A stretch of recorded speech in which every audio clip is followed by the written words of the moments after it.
Hey, hey, hey, hey. Essay, speak like a native, practice with feedback, study, get creative. W, woke, period, consciously be aware of what you saying. A, accents matter, stress and expression, romance swagger. G, grammar check, conjugate the verbs, use the right verb tense. Hey, hola, hola, hola, hola, everybody. ¿Cómo están? Espero se encuentren bien. Yo estoy bien feliz. Por siempre, yo soy una persona feliz, pero hoy me siento bien eufórica, bien emocionada porque tenemos una invitada muy especial hoy. Yo me llamo Jessie Feliz y yo soy la presentadora, yo soy la host de Spanish S.W.A.G. Who do we have with us today? Dun, dun, dun. Tenemos una persona bien bella por fuera y por dentro, and I am so thankful to have her. So let's go ahead and bring only the one and only, la única persona en el mundo con ese nombre y con ese ritmo, ese tumbao, that is the lovely A.C. Quintero. Hola. Hola. Hola. Azúcar. A mí me encanta esa palabra tumbao because it's not like one word translation from it. Sí. But it's un sentido and we know what it is. You know, la negra tiene tumba. I love it. Swag, it's sauce, it's everything. It's like all of that. No. Right. And you cannot like type, ¿qué significa tumbao? And it's not like one word that will translate to. It just represents the essence of la mujer negra. Yes. You know? And AC, you represent tumbao so much. You exude it. It's all about su ritmo, su estilo, everything. Okay. So, primeramente, ¿cómo estás, mi amor? Yo estoy muy bien, estoy estupendamente. Gracias por preguntar. Estoy bien. Pura vida, pura vida. Y la pregunta número uno es, ¿qué significa A.C. Quintero? Do you go by A.C.? Is it A.C. Quintero? ¿Cómo se pronuncia su nombre?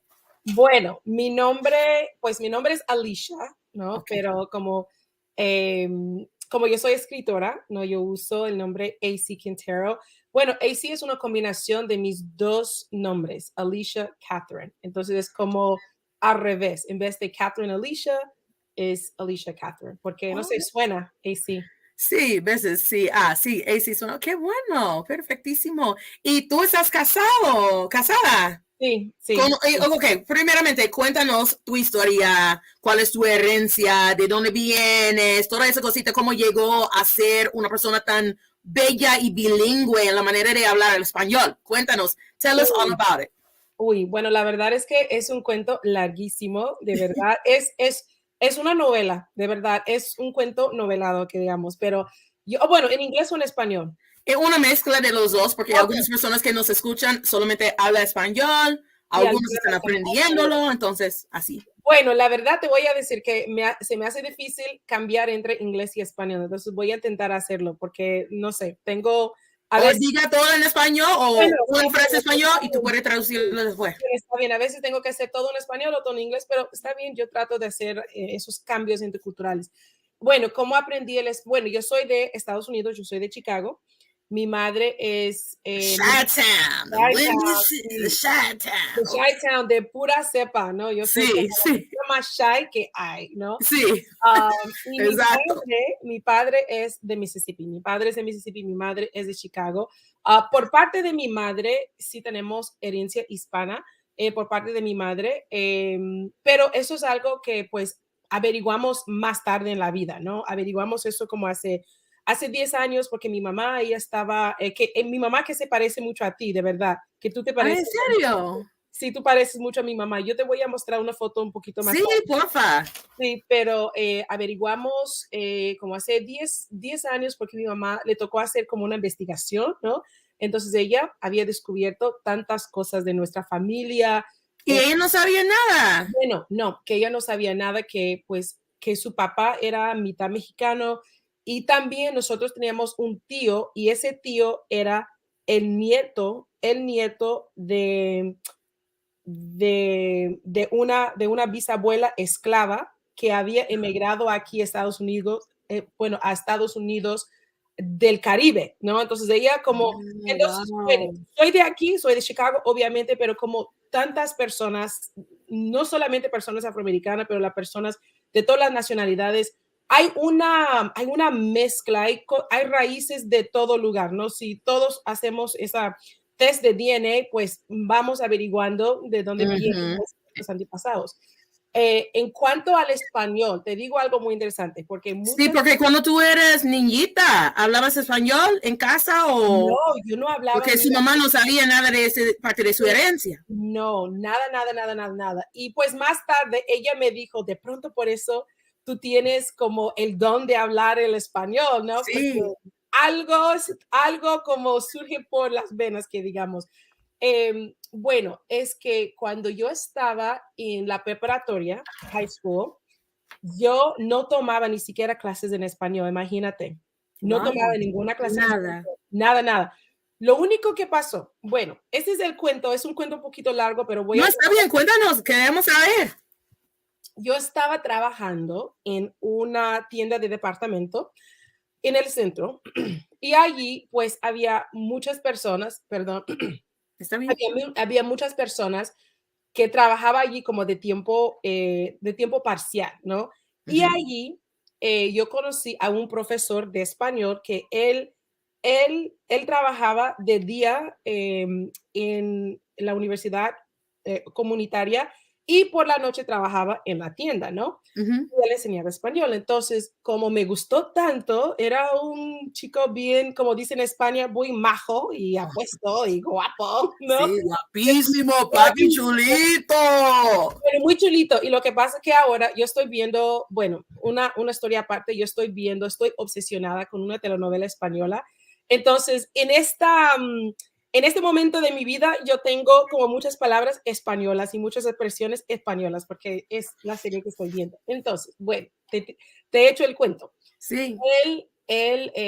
Yo, como a mis 17 años, yo pensé, uy, de verdad no me interesa aprender español, pero me interesa mucho ese chico, ¿no? Sí, él fue su interés. Él fue mi primer interés, ¿no? Yo dije, bueno, tomé las clases y resulta que él era gay. Ay. Entonces, bueno, está bien porque, bueno, aunque no conquisté al hombre, yo conquisté otra cosa, ¿no? Eso. Entonces, sí, después de tomar las clases, yo como desarrollaba, no sé, Y una cosita, no importa porque él fue mayor, mucho mayor de ti, porque tú bueno, él solamente fue tenías mucho 16 mayor. años. Sí, él fue, bueno, no mucho mayor. Él tenía, Okay. yo creo que yo tenía 17 años, él tenía, digamos, unos ¿Fue 20. profesor? Fue profesor, él tenía como 24 años o algo así. Ok. Sí, bueno, eso es, sí es mayor, pero tú sabes, como de chiquita yo estoy como que, Sí, bueno, soy madura, no me importa, ¿no? sí. Eh, Young and dumb, as we say. exactamente, ¿no? Entonces yo, sí, bueno, después de eso, en el mismo trabajo, yo solía pasar tiempo con las personas, con los empleados de habla hispana, ¿no? Entonces, y yo no podía como que nuestros descansos en el trabajo, los breaks se coincidían, entonces yo pues me gustaba pasar tiempo con ellos, pero obviamente que yo no podía hablar y a veces yo no entendía los chistes, entonces yo dije, bueno, voy a ponerme a estudiar español para poder pasar muy bien el rato con ellos, ¿no? Bueno, Entonces, sí, entonces así yo fui como aprendiendo, entonces no fue, yo creo que, yo creo que como muchas personas, el proceso o digamos como el proyecto, bueno, no proyecto, perdón, el trayecto de muchas personas de aprender un idioma, de pronto toman clases, después viajan. Creo que para mí fue por la necesidad de comunicar, ¿no? bueno. Porque yo quería ir a los clubes con ellos, yo quería como, entonces yo pensé a buscar maneras de aprender el español. Entonces, lo que yo hice, primero yo empezaba a escuchar la música. Después yo había varias librerías como Crown Books y Ok, Borders, ¿no? Esas sí. librerías clásicas. Yo entraba y yo decía, bueno, yo sé que yo no puedo leer, digamos, un libro escrito para un adulto, incluso para un nativo, pero empezaba a tomar o comprar los libros para los niños. Infantiles.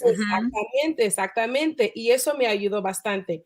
Bueno, Tengo otro mini cuento. porque esto, y yo creo que esto va al corazón de la adquisición de la...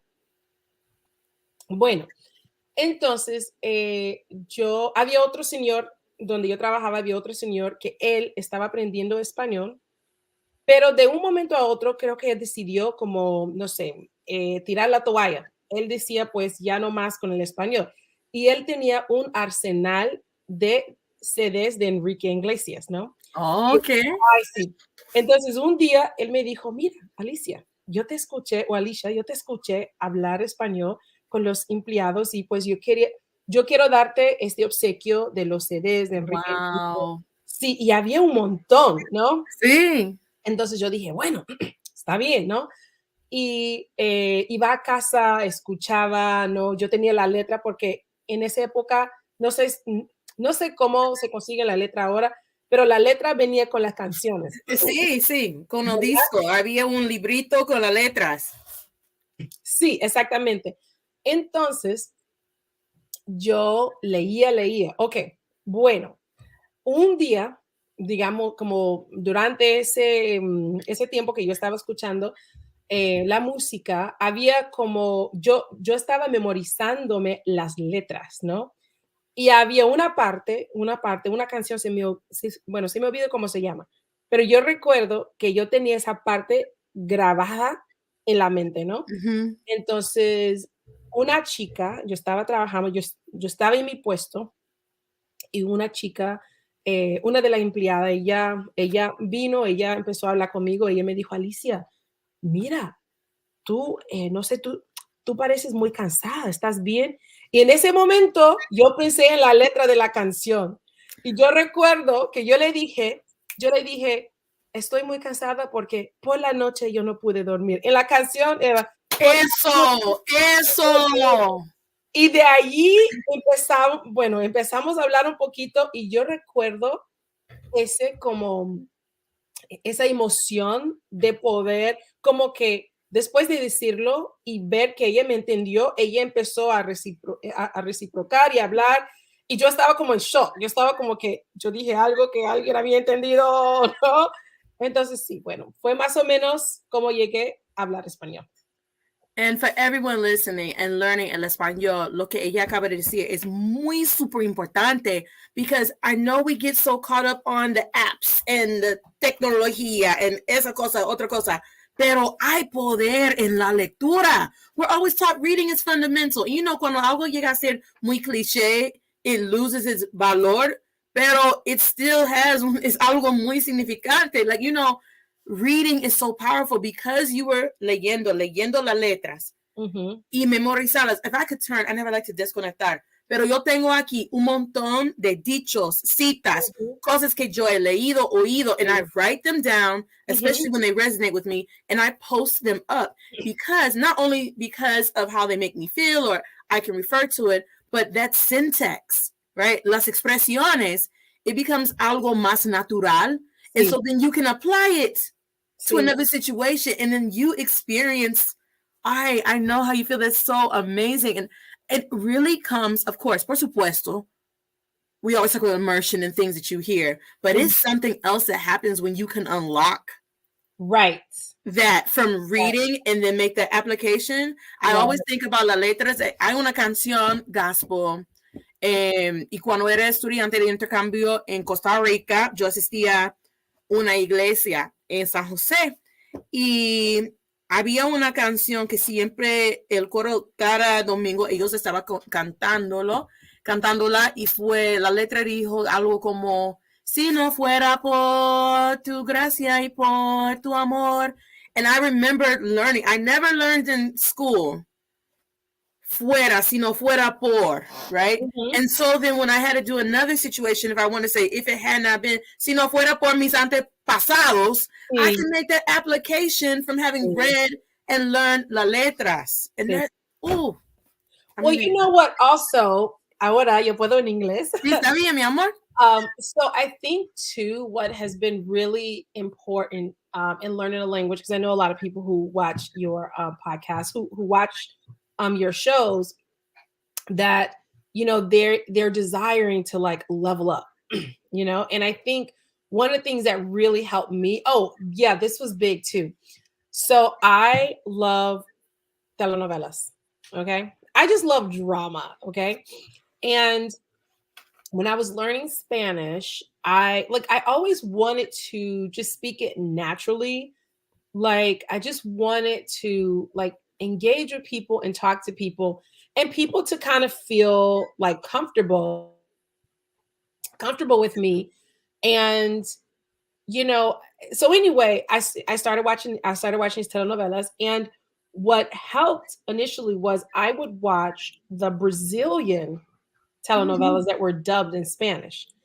And that helped so much because para leer los para subtítulos. leer los subtítulos, pero no solamente eso, the people who did the voiceover. So the funny thing was, from watching so many of those shows, whenever the same people would do the voiceovers for other shows, I'm like, no, that's Leoncio. I can't watch, like, he was the villain. It feels so weird. So I guess that's the drawback, but they speak like, es un español muy, muy como templado, you know, not, I mean, it's more like, it's not as natural. I mean, it's natural because obviously they're native speakers, but it's a little slower. It's slower pace, you know? And so that was how I ended up like picking up like tenses such as hubiera. I remember the first time when I would see like, si yo hubiera sabido, yo habría hecho, and I was like, oh wait, what's that? And I would like pause it,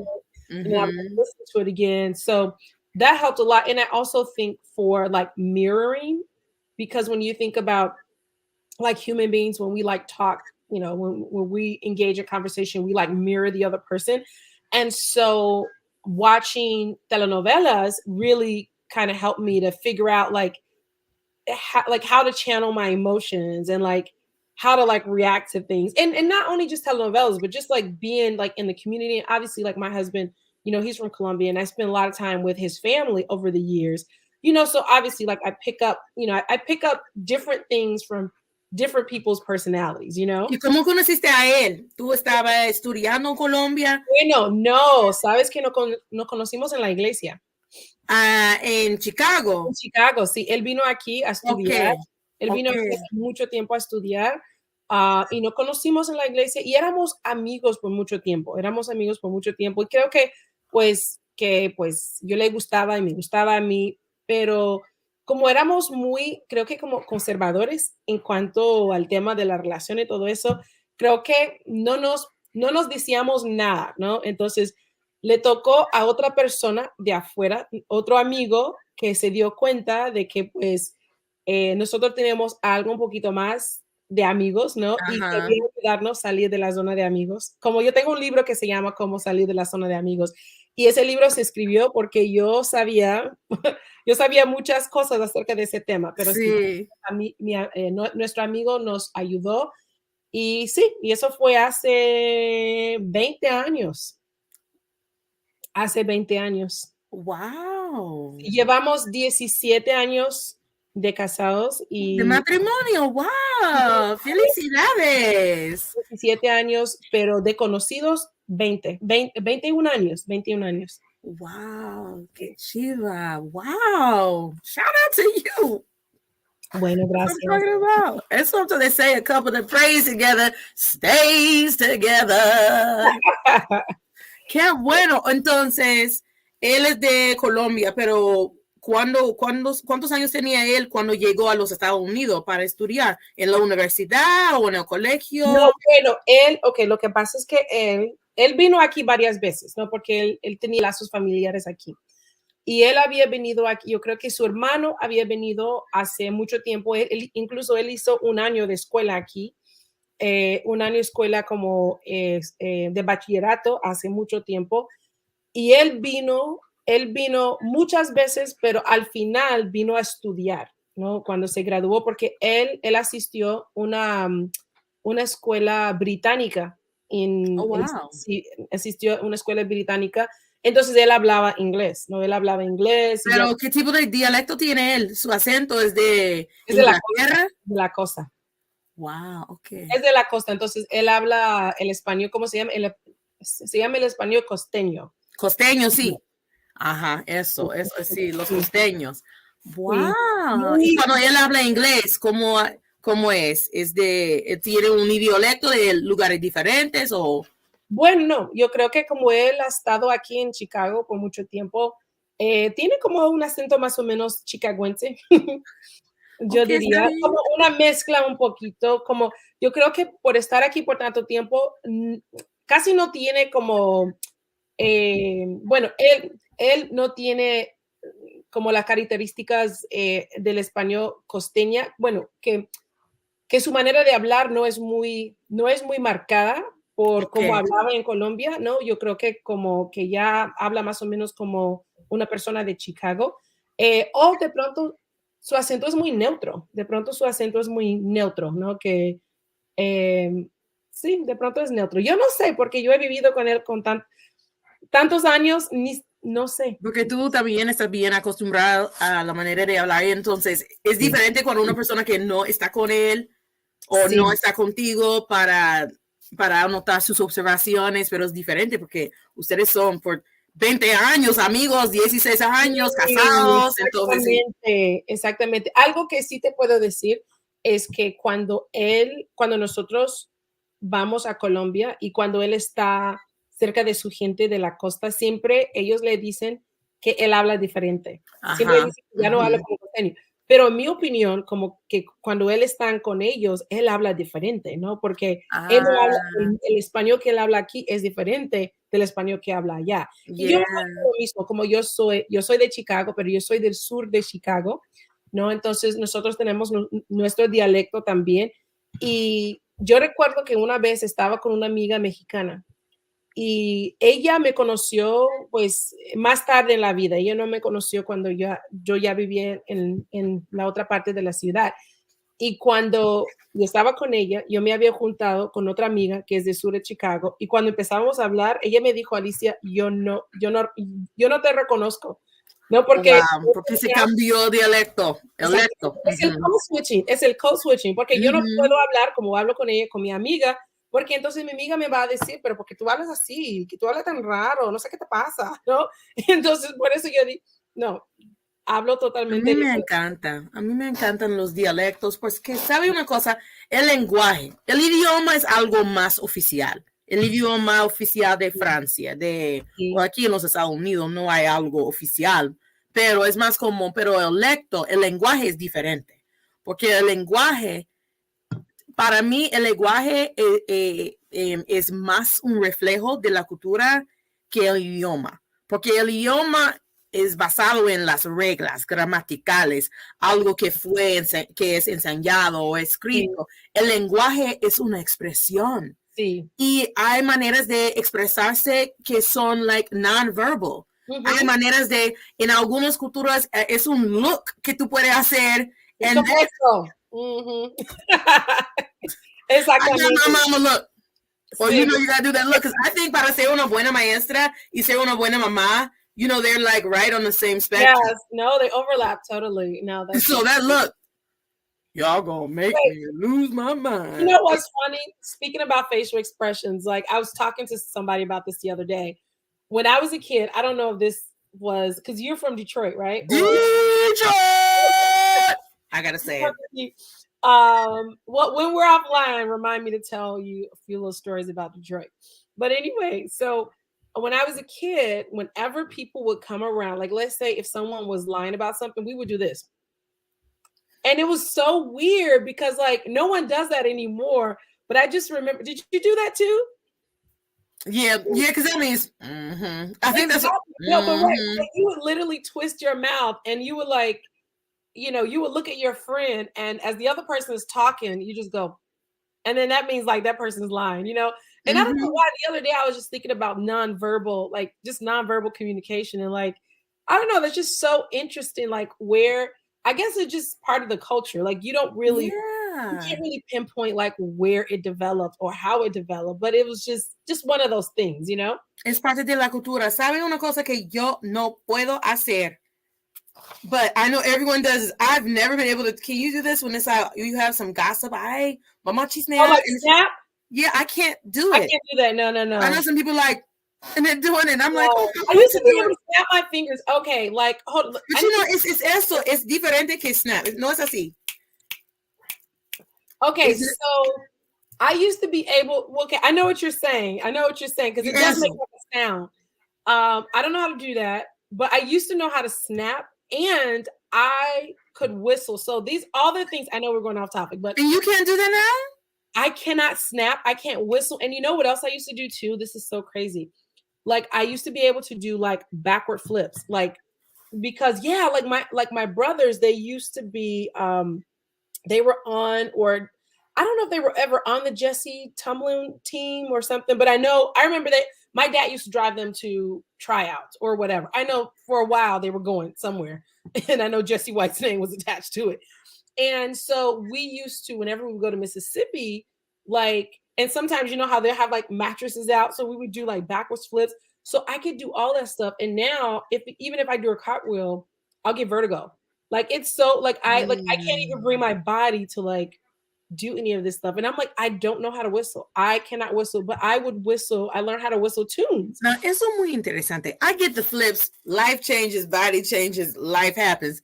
Pero the fact that you used to be able to snap and whistle cuando era más jovencita, ¿hasta qué edad? Like, when did that like stop? ¿Cuándo paró? Yo diría como alrededor de los 12 años. Los 12 años. Porque mis hermanos y yo creo que éramos más unidos y como yo hacía cosas, digamos, cosas más o actividades más masculinas, ¿no? Y sí, y a partir de esa época, no, yo no lo puedo hacer, sí. Pero yo sí recuerdo que había aprendido a hacer el whistling, ¿no? Como es chiflar, yo creo, chiflar en español, ¿verdad? Creo que yo recuerdo que yo lo había aprendido, creo que mi papá me enseñó, pero no sé, es como, no sé, de pronto ese crecimiento, otros intereses, no sé, pero sí, yo lo recuerdo. Eso es muy interesante. Ok, otra pregunta que tengo para ti es que cuando tú asistías a la universidad, y me imagino que tú estudiaste el español, sí, como para llegar a ser maestra. Bueno, sí, o para negocio. No, lo de ser profesor fue más tarde. Yo solamente estaba tomando clases, yo no tenía ninguna dirección. Okay. Y una profesora me recomendó que me inscribiera en el programa para los profesores. Ella pensaba que yo podría ser muy buena profesora de español. Sí, qué buen consejo de ella. Sí, bueno, sí. Sí. Pero lo que yo quiero saber es que cuando tú estabas en la universidad, ¿era como la única negrita en la clase? Bueno, siempre. Porque para mí la mayoría de mis clases, especialmente las clases de nivel avanzado, yo era no solamente la única negrita, sino la única persona negra, punto, en las clases. No, yo sí era la única mujer afro en la clase muchas veces. Y con eso ya tú sabes que yo tenía mi experiencia. Sabes, yo estoy mirando, mientras tú me estás haciendo esa pregunta, estoy mirando este libro que yo leí hace 2 años, Ser Mujer Negra en España. Y ese libro es un momentito, necesito. Bueno, yo te voy a recomendar 2 libros, porque ese libro... Sí, cuéntame, yo quiero sacar una foto. Está bien. Ser Mujer Negra en España, muy interesante, ok. La otra, bueno, es una novela y se trata del mismo tema. Camino, Hija de Camino, y se trata de las experiencias, las micro y macroagresiones de ser una mujer negra y cómo hablar español. Entonces, las experiencias que yo leí en ese libro es interesante porque yo sí he tenido las mismas experiencias, aunque yo no soy hispana, ¿no? Entonces, como hablar español. Bueno, te digo que sí, había tantas cosas y creo que voy a decir que gracias a Dios y gracias a mi papá, que esas como que esas experiencias no me marcaron, no me marcaron, porque yo siempre sabía que pues que las personas, bueno, por ignorancia o que, no sé, que pues por bullying muchas veces, ¿no? Pero ¿saben una cosa? A veces es difícil. Sí. No obstante, ¿no? Porque la representación importa.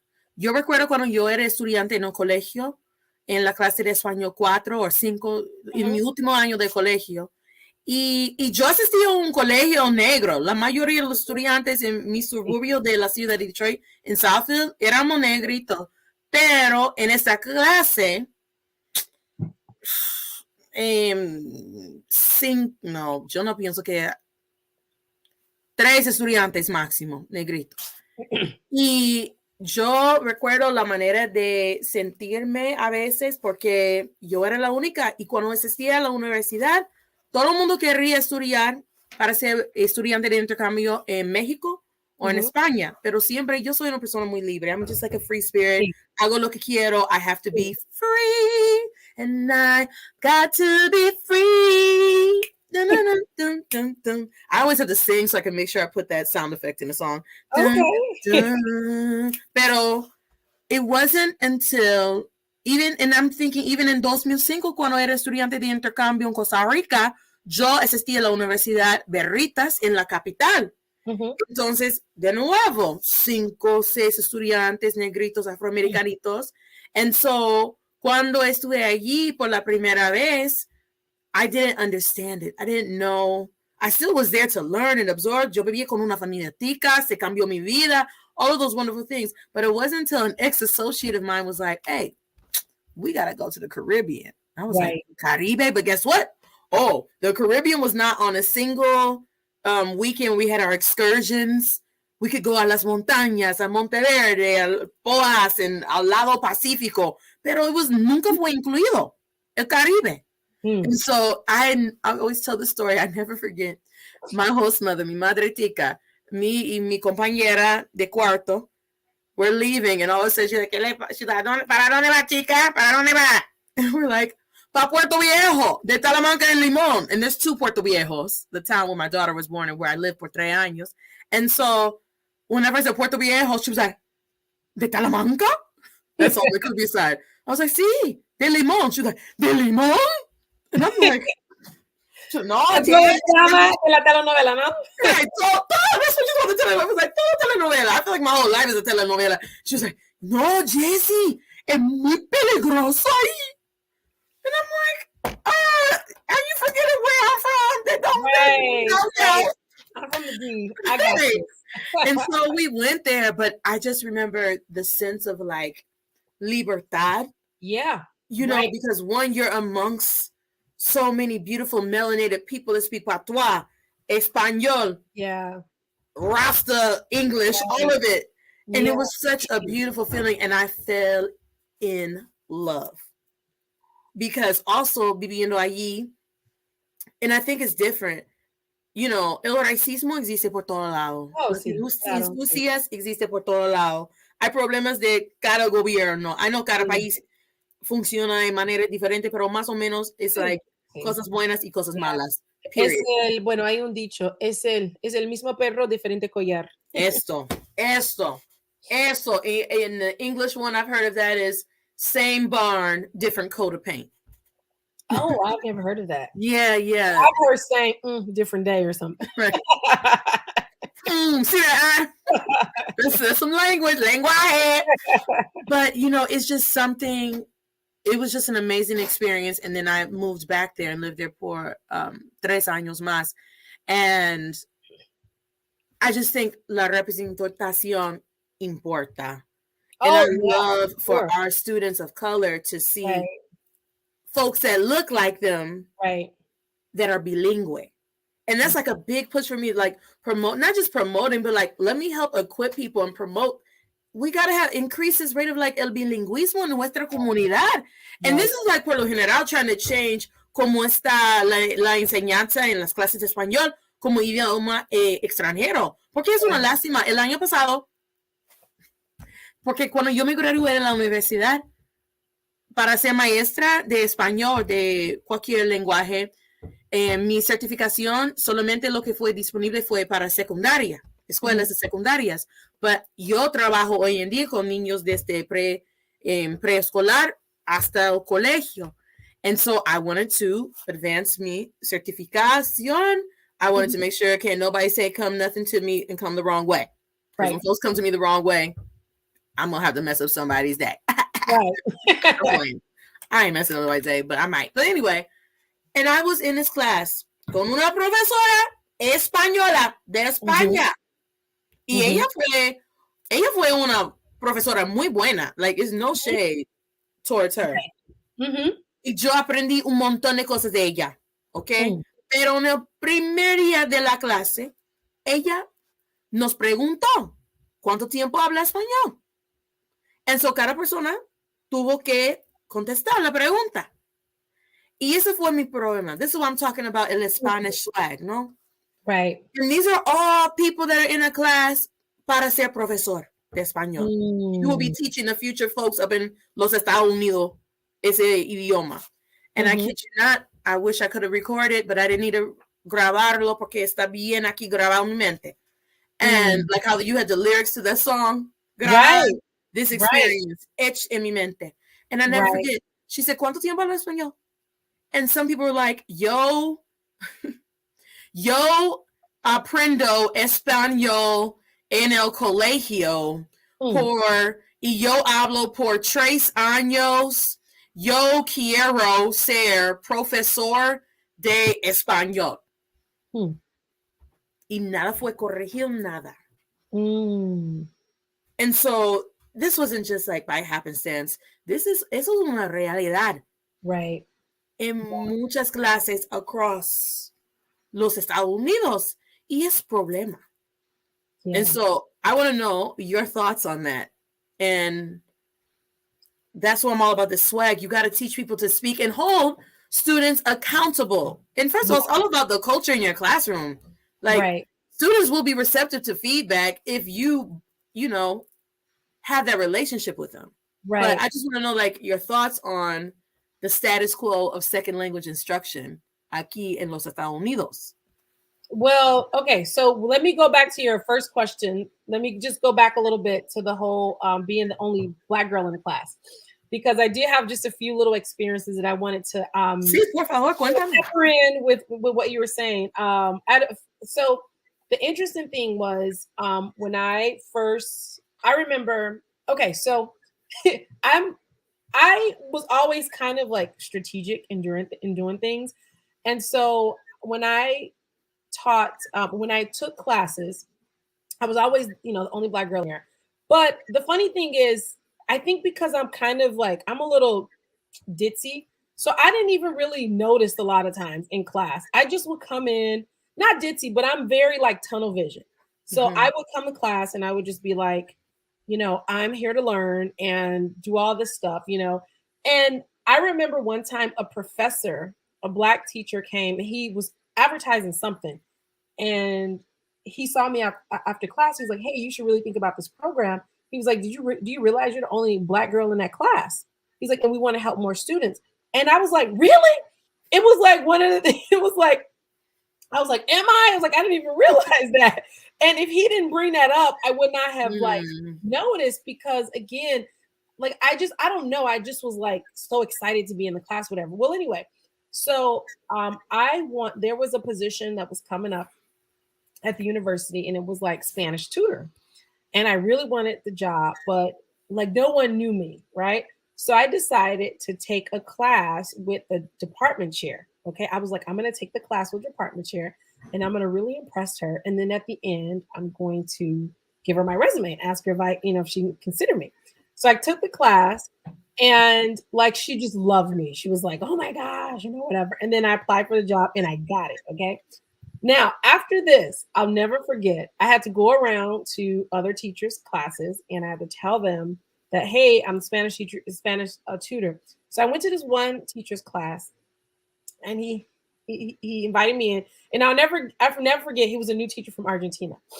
And he was like, "Y vos qué querés?" Talking to me. And I was like, well, I'm new. I was like, "I'm the new Spanish tutor." So I wanted to, he was like, "New Spanish what?" I'm not kidding you. I was like, Spanish tutor in the language lab, And he just looks me up and down, and he was like, "Oh." And I'm like, "Yeah." I was like, "Guess who's coming to dinner, bro?" Yeah. Right. Yeah. And he is down and they need some help, So I remember that. And then there was another instance where I was actually in the language lab, okay?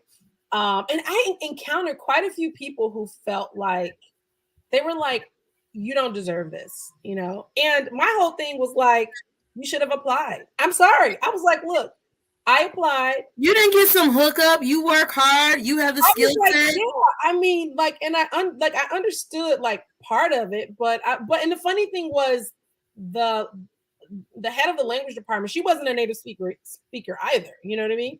So I was just like, well, I was like, I mean, job was posted, and if you thought you can do a better job, then I mean, not to be prideful, but I just was like, I just didn't appreciate people not even knowing me. And I'm like, you don't know my history. You don't, I'm just saying, you don't know if I could have been whatever. You're just making an assumption based on my skin color. Technically, that's really what it was. And not even knowing tu herencia. Right. Not even knowing anything. Right. Or maybe even knowing that and thinking like, well, your Spanish probably is garbage or whatever. I don't know. But I've had a lot of instances like that. One in particular, I remember this kid came up to me and he was like, oh, I'm looking for the Spanish tutor. And I was like, oh, I'm right here. He was like, you're the Spanish tutor? I was like, yeah. He was like, but you're Black. And I was like, I know, literally that came out of his mouth. And I said to him, I said, I didn't know being Black could disqualify me from being a Spanish tutor. I was like, please explain. And he was like, oh, I'm sorry. You know, and I was like, how can I help you? And I sat down and I helped him and it was fine, you know, but that, and then I think on the other end of the spectrum, because I was a very hard worker, I encountered the other attitude from like non-native speakers in the class, where I remember one time this girl was like, where are you from? You know? And I was like, I'm from here. She's like, there's no way you can speak Spanish that well and be from here. Right. And I was just like, so you're saying that I'm just not like a hard worker, that I'm lying about, you know, whatever. And I'm like, and so it was getting it from like all sides, you know. And I just thought, to be honest with you, I thought it was funny. Like there was another, there were other Black students in my class, and we would just laugh about it. We would just laugh about it. It was hilarious. So I just wanted to share that, because I do think that there are a lot of, I mean, I think it's better now because, number one, people are more knowledgeable of, you know, Black people in different countries, like speaking Spanish, just like we're Black and we speak English. Like there are people that's Black to speak Spanish. It's just a language. And you know what I'm saying? I don't know. I don't understand what the big deal is. I think it's just a concept because there's already so much that has been programmed about our people not even speaking English, you know, correctly. And the thing that really gets me, I'm going to say it because I don't care, because it's my show and I'm going to say what I'm going to say. Go ahead. You know, we have these stigmas. It's always like a spectrum. Mm-hmm. We can say, oh, Southern speech. Right. So when you say, oh, she's Southern, she's from Savannah, Georgia. Oh, she get her a cup of, would you like a cup of sweet tea? That's my Southern white. Now that's what may be projected on the movies that we talk with this Southern, you know, accent and cadence to the way we speak the Southern English language. That's not how everyone speaks that is Blanco from the South. Right. But I'm thinking about, it was her wedding day, but I'm thinking about Encanto when I say but now. Pero, de otro lado, when you have the concept of Ebonics, it's all negative connotation associated. Yeah, right. Equally, there's negative connotations associated with Spanglish, which no me gusta nada. I don't like this negative association. To me, Ebonics, to me, Spanglish, to me, most extranjeros that are living here and they're now primera generación or segunda, they have their version of it. But that to me is the language of people who are not only surviving, but thriving. Yeah. Well, I was thinking about this morning. Like I used to work in community with a lot of Italian Americans, and they would, like, a lot of the things, like they would say you was, they would say use. That was a big one. They would say, well, use think, you know, and I just remember thinking like, what is use? And I was like, okay.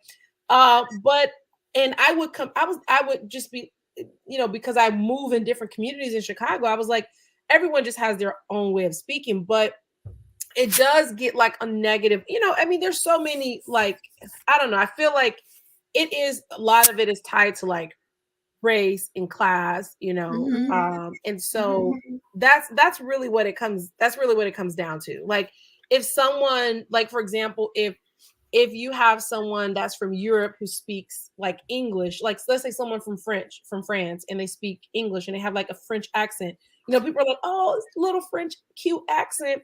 But then you have someone from somewhere else and it's just like, oh, they don't speak English well. Exactly.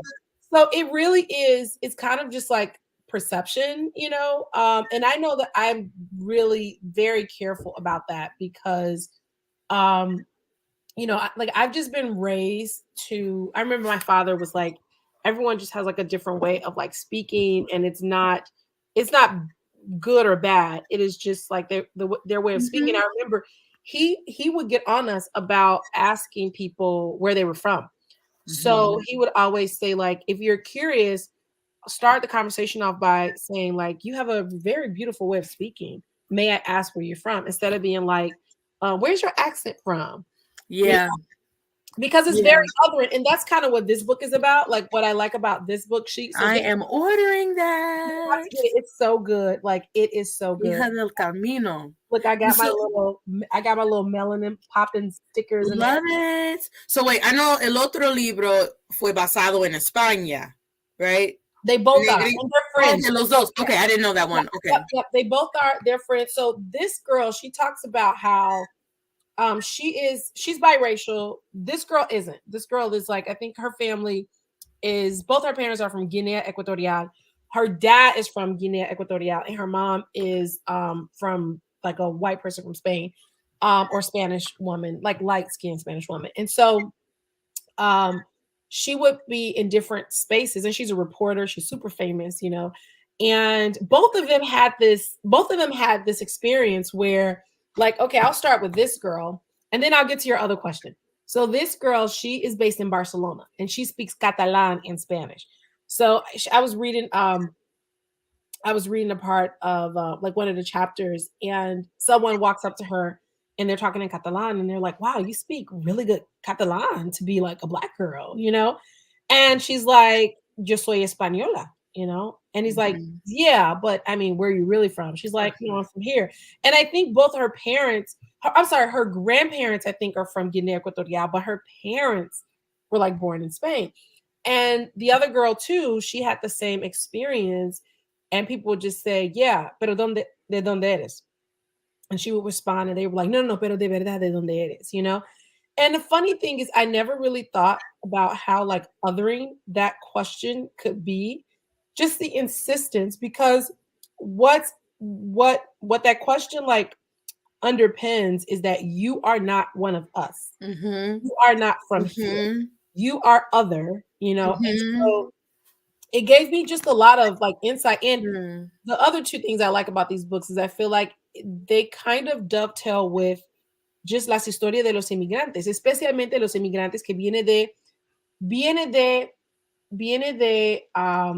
América Latina, que viene de Haití, que viene de lugares donde la gente tiene cierta actitud.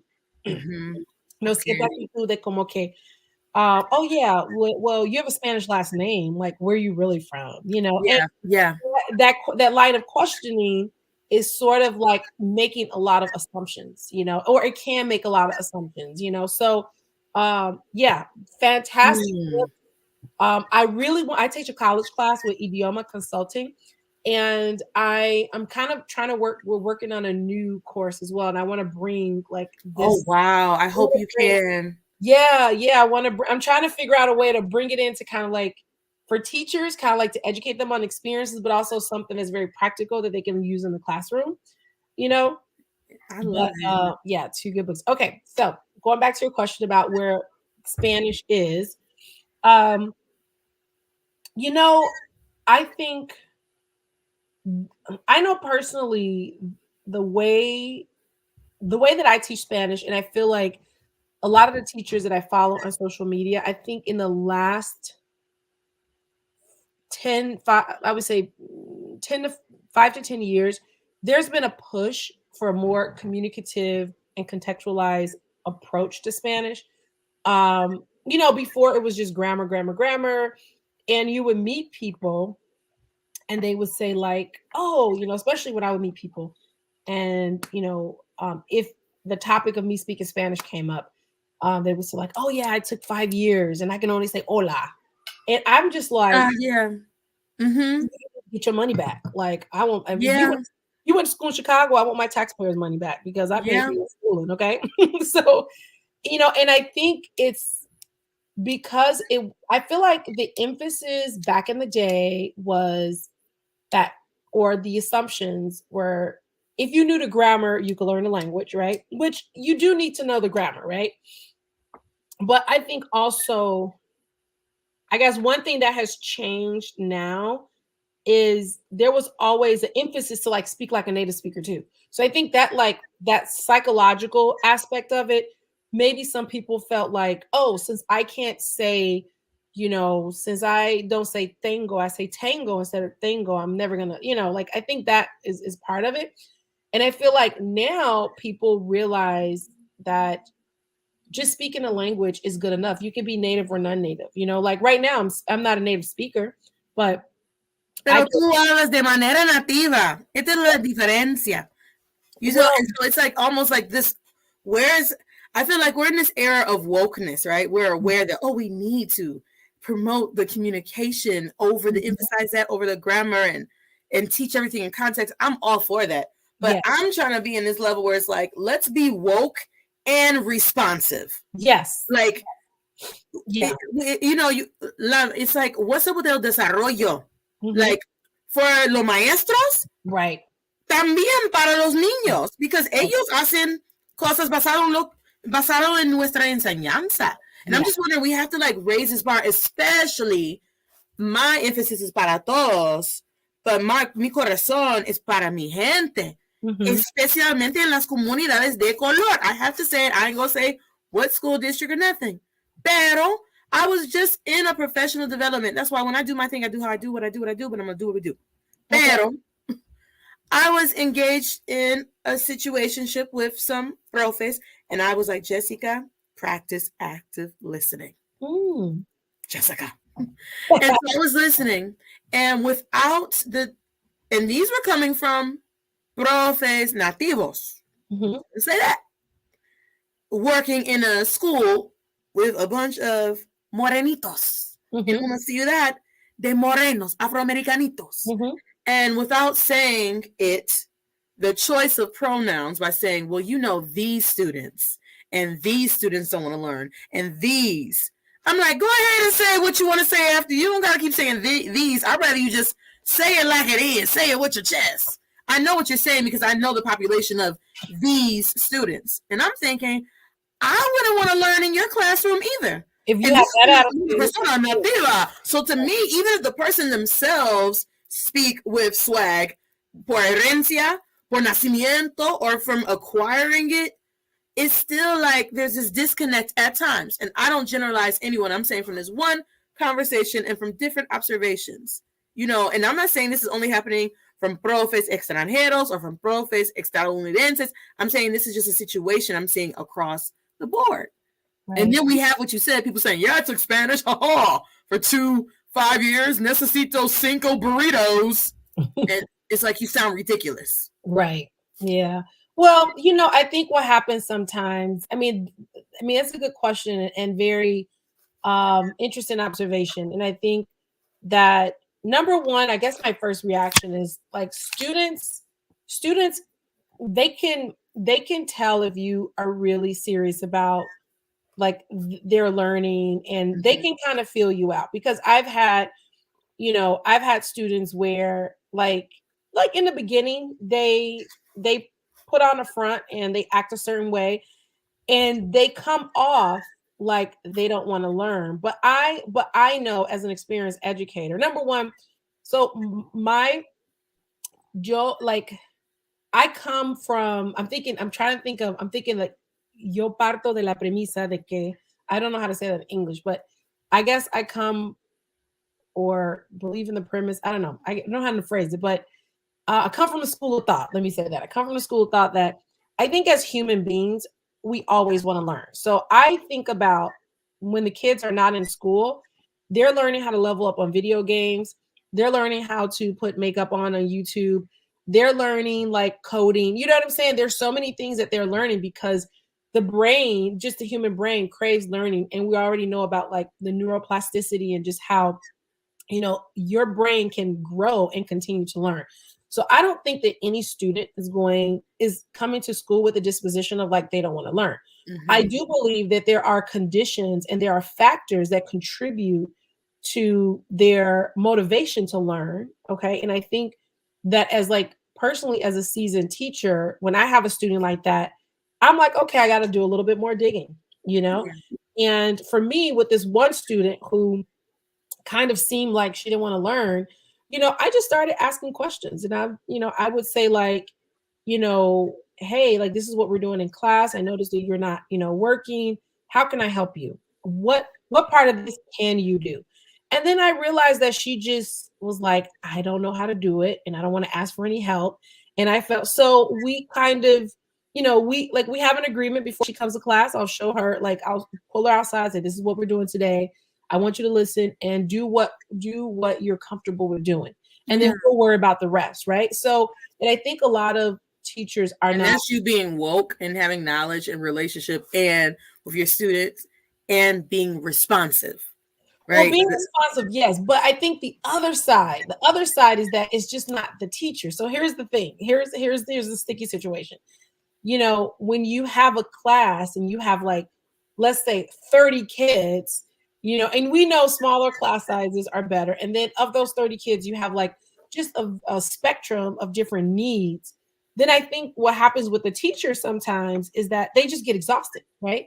And it's like they don't really have, if they don't already have those tools where they can just kind of figure out like how, then it's like they generalize. Of course, just, I'm trying to teach. The student is not learning. The student doesn't want to learn. These kids, you know what I mean? So I think it's just a combination of factors. And it took me, I've been teaching for 17 years. And it took me a while to get to the point where I'm just like, okay, this kid definitely wants to learn. I just kind of have to help them, you know? And again, going back to this kid, she would sit in class like this. And then later I gave her a space. I stopped. I was like on her like a hawk every day. But I was like, you know what? I gave her a space. And I noticed it just takes her about 5 or 10 minutes to get her, like, but once she gets ready, she's good. And I was like, oh, okay. That was another thing I learned. I just learned that she takes time to she needs to come in. She needs to just kind of sit. Maybe she's coming from a class that's super difficult, or she has a teacher that triggered her, whatever it is. I know now that she needs more time. So I just come around and I'll do a little check-in, you know, and she's doing much, much better now. I put her by her friend and they help each other. So that's even better. But, you know, it's being responsive, like you said, and finding ways. But that's unfortunate, because if a teacher is saying that, then I just think they're already given up. They've already checked out. And the kids, they know. I have so many kids who talk to me about other teachers, and it's so funny. Like I have a teacher, there's a teacher in my school who like talks to me about the student, and then the student talks to me about the teacher. Oh, wow. I know, it's really weird. You're like the mediator counselor without knowing it. Like, well, but I mean, there's kind of like a padre, like the priest in between the two of them hearing it. Well, kind of, but like, I mean, the teacher honestly is set in their ways and it's like, no, this is what the expectation is, and blah blah blah. And the kid, so I'm kind of like, yeah, you kind of don't like this kid, you know. I mean, it is what it is, you know. And you know, so it's unfortunate that it gets to that place, though. Yes, it is. Well, I wanted to make sure that we have the opportunity para hablar sobre su negocio. Sus negociositos, lo que tú haces afuera de la clase español. Yes. You have this amazing, AC is not only a phenomenal bilingual speaker and educator, she is also una autora. So I would like you to tell us un poquito sobre lo que tú haces. Okay. Sus libritos. And also I want a recommendation, por favor. Which book should I purchase first to work with my beginner level level 1 students. And so that's also, so Sure. if you can explícanos un poquito, and then I will share your website and then your Amazon page. Okay, awesome. So yes, I am an author, and I have a few of my books here. So like these are my most, I guess, popular books for my Spanish one. It's La Clase de Confesiones, and then La Bella Mentira. This is a sequel. It's a series. And one of the things I want to, well, I'm going to come back to this because I want to just show a few. So this is another one, El Escape. I have a few. I don't have all of them here. Cómo salir de la zona de amigos, and then libros. Thank you. This is also a series. This is a popular series too. There's 3 books in the series. It's Las Apariencias Engañan, El Amario, and then the last book is Las Sombras. And then I'll send you my catalog and list. Just, you can kind of put on the website. But one of the things that I really like about this series, and just my books in general. So I started writing about 4 years ago, and the reason why I started writing was because, like, teaching in Chicago, I have quite a few. I have a very diverse class, and a lot of the books, the comprehensible books that were out there, I didn't really feel like some of the stories, I didn't feel that they kind of connected with like my students, and so I wanted to create stories that were like funny and had Black characters, but not necessarily like always talking about or highlighting like race. I just wanted like my Black characters to just be funny, and I wanted them to like have their adventures, and I wanted them to do crazy things, and that was the impetus behind like creating it. So these 2 books, honestly, the funny thing, like, lots of teachers love this series because it is super funny, it's comprehensible, and most of the times when they read book 1, teachers are like emailing me, they're like, I hate you because now I got to get book 2, and I think it's fun. Like, I think this series, more than the other ones, are kind of based on like my upbringing, like me going to school and just all the crazy teachers that I had, so I think if you're going to get something for your level 1 students, I think starting with this, it is. Now, wait, when you say level 1, what grade? I have a 4th through 6th grade group. Okay. But they're strong readers, and they're really like, that's my social justice emphasis group. So that's what we read, a lot of informational text. Okay. But I want to inject some fiction, but high interest fiction. I also have an adult learning group that I've been with for at least, most people have been in there for over a year. And so we read a lot of informational. I would totally recommend this for your adult. Yeah. I will. Which one is el primer libro de esa serie? It's Las Apariencias Engañan. Okay. Yeah, I would totally recommend this. Now, this one was, let me just say, this one was very risky because this one's there's some violence in here. Okay. It's kind of mafioso, Ooh. And I just remember, the first time teachers, like this one teacher got it, and she was like, and again, like when you think about what was out there already, most. Not it's most, like Pablo va al cine. Right, exactly. Whereas this one is like they witness a murder, and now they witness a murder and they go to the police, but now the police are involved. So it was just kind of like, I just thought in my mind, I was like, I'm from Chicago, and it is not far-fetched. No, for there to be some double, police double agents. I'm just saying it's not far-fetched. So and not just in the shot.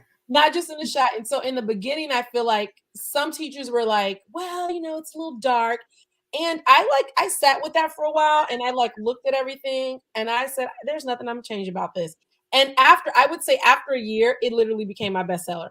Like, I had so many teachers reach out telling me how the kids just, because every chapter, like this, I would say this book and this book, these are my 2 favorite books, because this one, every chapter after the first 2 chapters, it's like the way the story goes, the cliffhangers, you know what I mean? It's just, and every time I reread it, because I always think try to refresh the language a little bit or whatever. I forget I wrote it. I'm just like, oh my God, wow, what's gonna happen?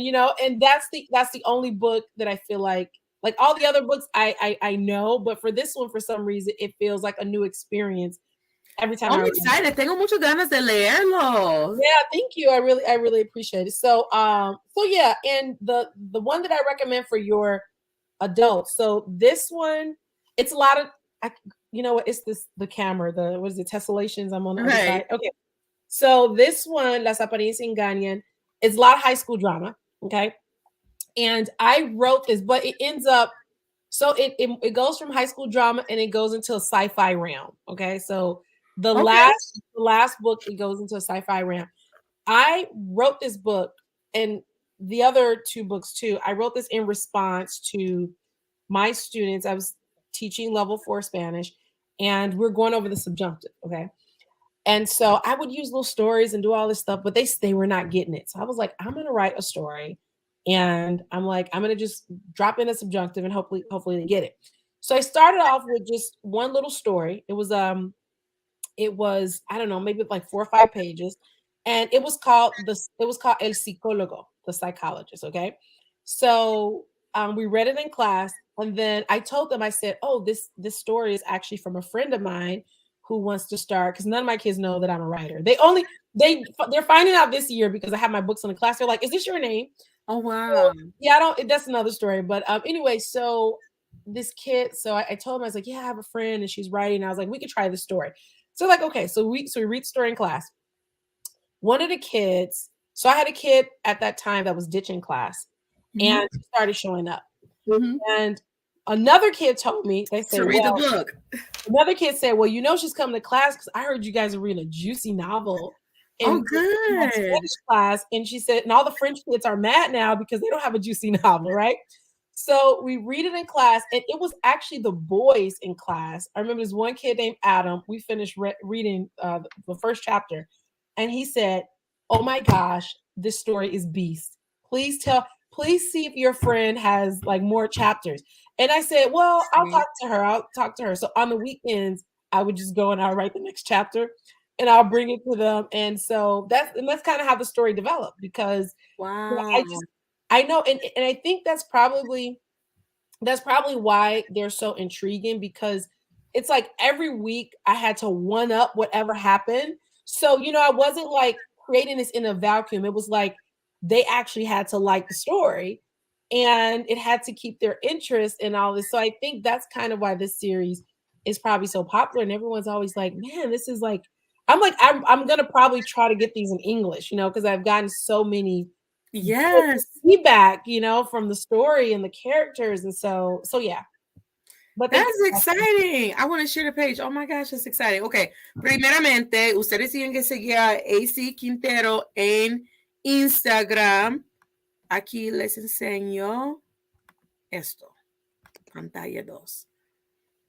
Just so that everyone can see her beautiful face. Now, what is this? Clase Castellano. Oh, classic. Yes, that's my name on Twitter. Okay. So follow her on Twitter as well. But I just want to show her Instagram page. Please, she has a ton of resources para ustedes. I love that hashtag Black Boy Joy. I will be checking those items out.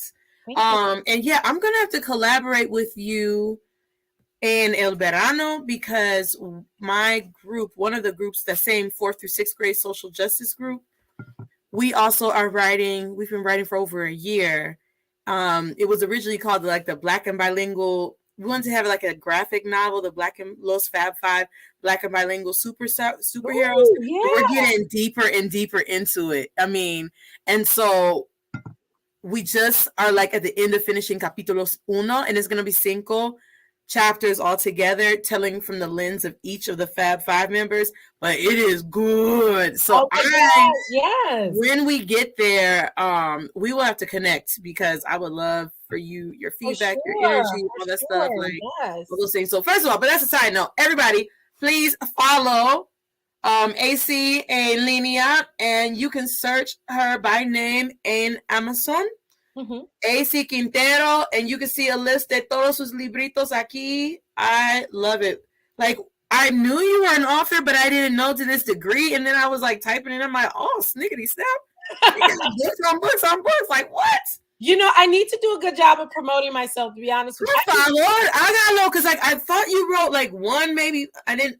I wasn't like 10 books. I have books in French and German. But you know what? Here's the thing. Hold Let on. me just say, I'm a full-time teacher. I So know. I teach full-time. So I think like, and I feel like when I'm at work, I just have the teacher hat on. I'm not like, I don't think about, I'm a writer, I'm a presenter, I teach, you know what I'm saying? I just think like, how can I get this done so I can teach my next class? And what am I going to have for lunch? You know what I'm saying? Like those are my big, you know, preocupaciones cuando yo estoy en la escuela. So I think maybe, hopefully this summer I can get a little bit more organized. That's what I was going to say. Do you have planes ese verano? Or are you going to have time, tiempo libre para enfocar en ti misma and also like in your work as an author? Well, I'm working on 2 books. I think one may be ready by the summer. I'm working with a company. And the book it's kind of like historical fiction and a little bit of sci-fi. And actually, here's the crazy thing, Jessie. I have a book that I wrote last year. It's a ghost story. And I absolutely love it. And it's finished. Like I finished the book. However, because I'm like teaching, like whenever I like write and when I do like the editing process, I have to take like a month off of everything. So for example, if I want to push out that book, I need to like disconnect from social media. I have to disconnect from everything. And I just haven't been able to do that because there's just so many things going on. So hopefully this summer I can finish that.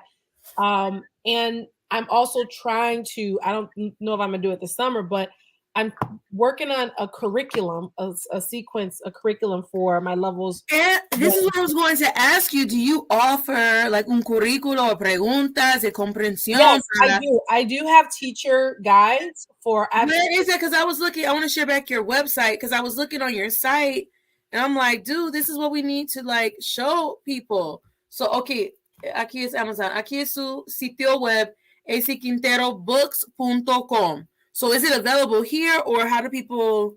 Okay, so hold on. I know I have like so many sites, so it's let me just say this is what happened. I'm gonna send you the website to my books.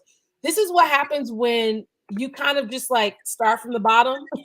Started from the bottom now, yeah. Right. So I'm getting to a point where I can consolidate everything. Now, the website I just sent you in a private chat. Okay. The website is on it's on here somewhere. I think if you click on books, there's a link there. But this is also, that's like the separate link. And this no, eso es diferente. So this is not a part of. Oh, this is a link from here. Right, it's a link. Right, it's a link from that. Yep, from that website. Because even though I work with companies, I work with Bryce Hedstrom, I work with CPLI, I work with Fluency Matters, I work with Teachers Discovery. But sometimes I constructed my own website because some teachers, they only want to buy from me. They're like, I don't want to go to other sites. I want to buy from you. So I have this website, and then and with some of the companies, they'll sell the books, but they don't sell like the teaching materials. So here, people can get the books and the teaching materials together. So that's kind of why this is awesome. Thank you, I appreciate it. And so when a teacher purchases cualquier, so like level 2 readers, if they were to purchase this, then ocho novelas, this would include, they'll get the physical books or will it be digital? No, they get the physical. Those are physical. Yeah, those are physical. Y solamente cuesta $48. Well, right, for those 8 books, yeah. For those and this is just the books. This is not the teaching. No. Yeah, with the teaching, that's like I think if you order like 15 or more or something. That's where you get it. Yeah. So like, okay, tú tienes que hacer promociones para lo que tienes. I know. I am working on it. I'm working on it. I just got a lot. Like I got a lot going on right now. I know, but this is amazing. I did not know. No lo sabía. This is amazing. I appreciate it. I really do. I mean, I do advertise. I do. I just think I can be a little bit more, like I'm probably gonna have to hire like a marketing person.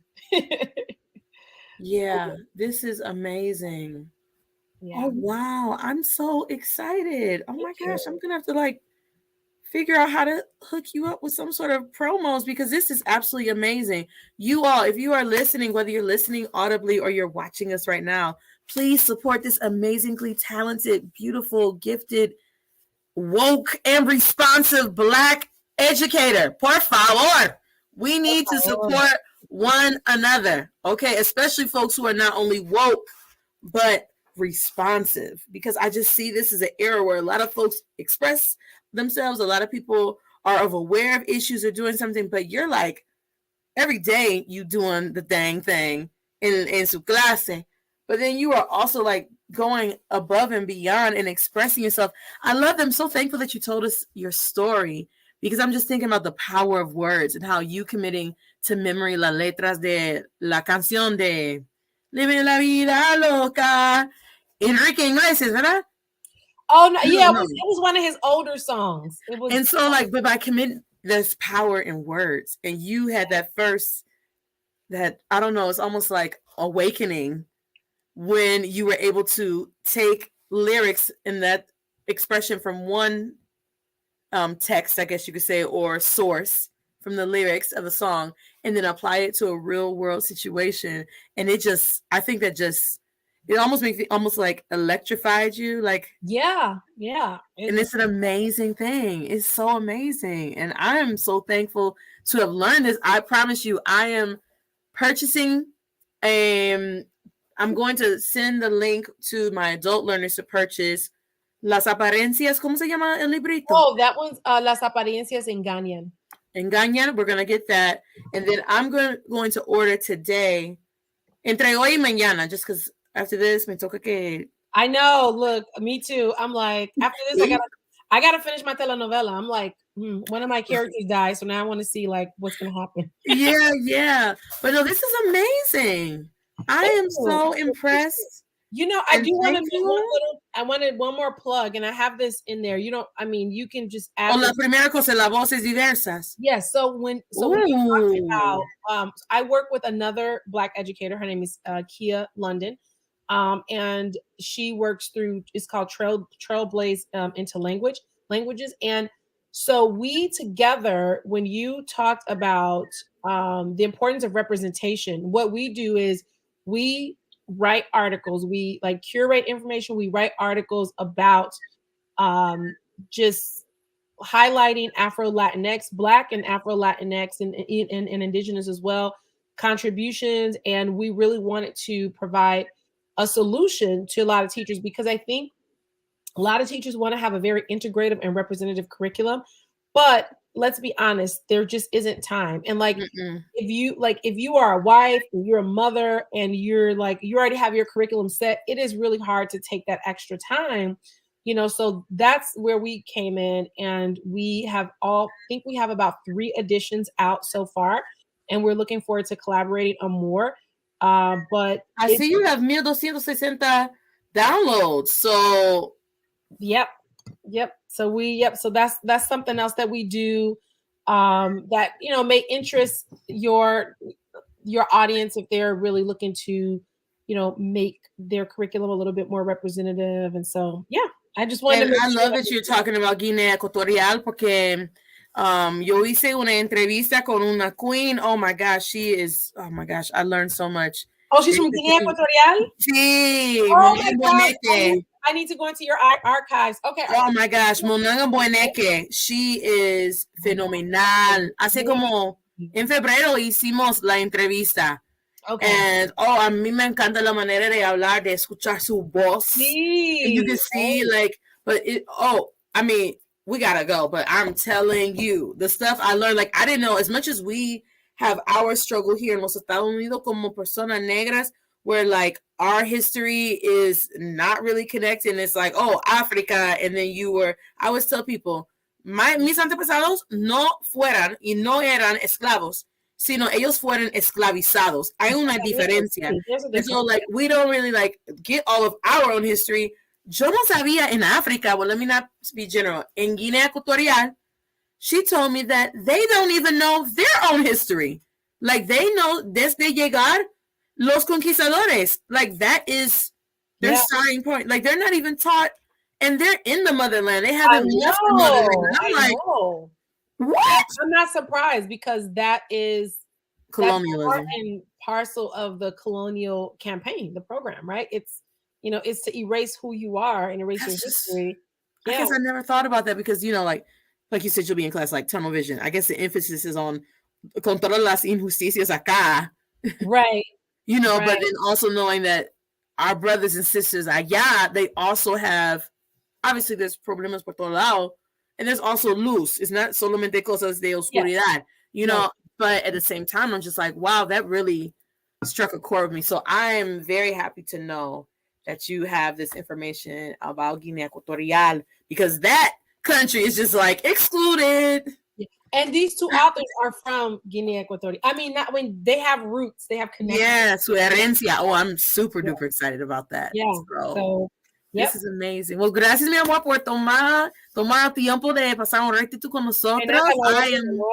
Yo aprendí un montón de cositas sobre ti y sobre sus aventuras, su camino de ser bilingüe. Gracias. Sigue adelante, luchando, escribiendo, haciendo todas las cosas para ti, para tu familia, para la comunidad, para sus alumnos. It's just amazing. I love meeting and conversing with beautiful Black and bilingual kings and queens, and we're just on this journey that, you know, promote el bilingüismo por lo general. Yes. Estamos en el mismo barco, ¿no? Sí, el mismo barco, sí.